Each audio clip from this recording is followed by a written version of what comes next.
हम अपने इंडस्ट्री के अपने सारे बड़े भाइयों से, सभी लोगों से ये रिक्वेस्ट करना चाहेंगे कि आप लोग इसका विरोध करें। जितना दिन चलना था चल गया, अब नहीं चलेगा। पुरजोर विरोध कीजिए, तब इन लोग के कान के पर्दे फटेंगे, कान के पास समझ में आएगा।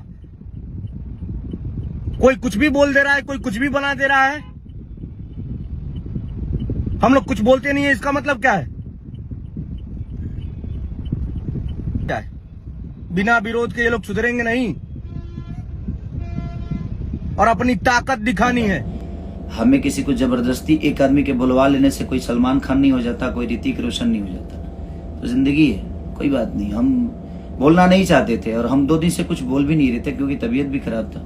बट मुझे लगा जे अब तो ठीक नहीं लग रहा है कि एक ब्राह्मण कुल जो कि कहीं ना कहीं हर वक्त पूजनीय है, एक छोटे ब्राह्मण के कुल के बच्चा अगर भी होता है ना, तो हमारे पापा पैर छूते हैं, हम छूते हैं, हर आदमी छूता है, क्योंकि वो उसी के लिए बनाए गए हैं। लेकिन एक कौम के तरफ से और एक विशेष आदमी की तरफ से, विशेष सलमान खान जी की तरफ से ये चीजें हो रही है कि उनके लोग किसी ब्राह्मण को कान पकड़ के उठ बैठक कराना, ठीक है, इसका इंसाफ मुझे लगता है कि हमें क्या, ये जनता दे देगी और ये ईश्वर जरूर देगा।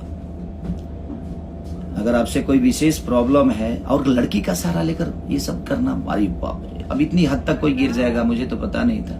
बट ठीक है, लिसन, होता है। हमारे लिए भी बहुत सारी चीजें बोली जाती है, लेकिन मैं बोलूंगा नहीं, क्योंकि बोल के करने का कोई मतलब ही नहीं बनता है। ये सब चीजें दबंगई वाली तो है नहीं, कानून है, न्यायालय है उसके लिए, और मैं अब न्यायालय से ही काम करता हूँ, कानून के द्वारा ही चीजें करता हूँ, क्योंकि आखिर कानून किस लिए बनाया गया है। हम इस देश के वासी हैं कि भाई उसके लिए कानून का प्रति